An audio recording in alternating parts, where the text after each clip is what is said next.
Kurnool bus ప్రమాదానికి సంబంధించి ఆ బైకర్ ఎవరైతే ఉన్నారో శివశంకర్ ఆయన ఒక ఎక్కడ బెల్ట్ షాపులో మద్యం తాగాడు అనేది ప్రధానంగా వైసీపీ లేదంటే వాళ్ళకి సంబంధించిన సాక్షి పత్రిక రేజ్ చేసింది అనేది. దీని మీద ఇప్పుడు ఇది అసత్య ప్రచారం అని చెప్పి దాని మీద కేసులు పెట్టడానికి కూడా సిద్ధమవుతున్నారు. చట్టపరమైన చర్యలు కూడా తీసుకుంటామని ఎక్సైజ్ శాఖ ఇప్పటికే ప్రకటించింది. అయితే ఇక్కడ కీలకమైన అంశం ఏంటి అంటే ఈ వేమూరు కావేరి ట్రావెల్స్ బస్సు ప్రమాదానికి కారకుడైన ద్విచక్ర వాహనదారుడు బెల్ట్ షాప్లో మద్యం కొని తాగాడు అంటూ అసత్య ప్రచారాలు చేస్తున్న సాక్షి సహా పలు మీడియా ఛానళ్లు అలాగే సామాజిక మాధ్యమ ఖాతాలపై చట్టపరమైన చర్యలు తీసుకుంటా ఉంటే ఎక్సైజ్ శాఖ హెచ్చరించింది.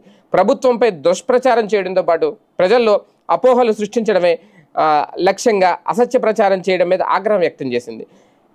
పెద్ద టేకూరులోని లైసెన్స్డ్ దుకాణమైన రేణుకా ఎల్లమ్మ వైన్స్ నుంచి మంగళవారం రాత్రి 7 గంటల సమయంలో ఒకసారి 8:25 సమయంలో మరొకసారి ఈ ద్విచక్ర వాహనదారుడు మద్యం కొన్నట్లు సీసీ కెమెరాల విశ్లేషణలో తేలిందట. అయితే పెద్ద టేకూరు ఆ సమీపంలో ఎలాంటి బెల్ట్ షాపులు లేవని స్పష్టం చేసింది. అయితే ఓకే, ఇక్కడ కీలకమైన అంశం బెల్ట్ షాప్లో తాగితే ఉంది, వైన్ షాప్లో తాగితే ఉంది, ఎక్కడో చోట మద్యం తాగాడు కదా, మద్యం తాగే కదా డ్రైవ్ చేశాడు. ఇప్పుడు ఈ రేణుకా ఎల్లమ్మ షాపులో ఏదో 2 సార్లు కొన్నాడని చెప్పి సీసీ కెమెరాలో ఉంది, రికార్డ్ అయిందని వీళ్ళే చెప్తున్నారు కదా. మళ్ళీ లేదు బెల్ట్ షాపులో తాగాడని చెప్తున్నారు, అందుకని వీళ్ళ మీద కేసులు పెడతాం, చట్టపరంగా చర్యలు తీసుకుంటాం. ఓకే, ఆ ప్రాంతంలో బెల్ట్ షాపులు లేకపోతే వెరీ గుడ్, తప్పే ఉంది. ఎలాగే చంద్రబాబు నాయుడు గారు చెప్పారు బెల్ట్ షాపుల మీద పీడీ యాక్ట్ పెడతామని హెచ్చరించారు. ఓకే, బెల్ట్ షాపులో తాగినా ఎక్కడ తాగినా మద్యం తాగి వాహనం నడిపాడా లేదా అది క్లియరు. అలాగే అది ఏ షాపులో తాగినా ఏవైనా సరే ఆ మద్యానికి బానిసే. ఆ మద్యం మత్తులో అతను బస్ కంటే ముందే అక్కడ ఒక డివైడర్ని ఢీకొట్టి పడిపోయాడనేది ఆ కూడా ఉన్న వీరస్వామి ఎవరో వ్యక్తి అతనే చెప్పాడుగా, వేరే అబ్బాయి.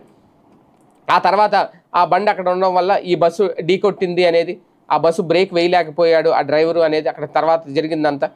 మళ్ళీ ఇందులో ఎక్కడ బెల్ట్ షాపులో కొన్నారు మందు, లేదంటే ఇంకో షాపులో కొన్నారు. ఏ షాపులో అయితే ఉంది మద్యం తాగారా లేదా, మద్యం తాగి డ్రైవ్ చేశారా లేదా, ఇది కదా ఇక్కడ కీలకమైన అంశం. అంటే ఇలాంటి పాయింట్ల వల్లే అసలు విషయం పక్కదారి పట్టేస్తుంది.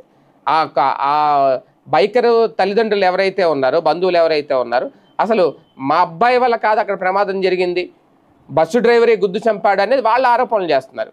దానికి సమాధానం చెప్పాలి అవసరమైతే. అంతే తప్ప కొత్త డైవర్షన్ ఈ అంశాన్ని కూడా డైవర్ట్ చేసే పనిలో సీరియస్గా ముందుకెళ్తున్నారా అనేది ఇక్కడ ఆలోచించాల్సిన అంశం.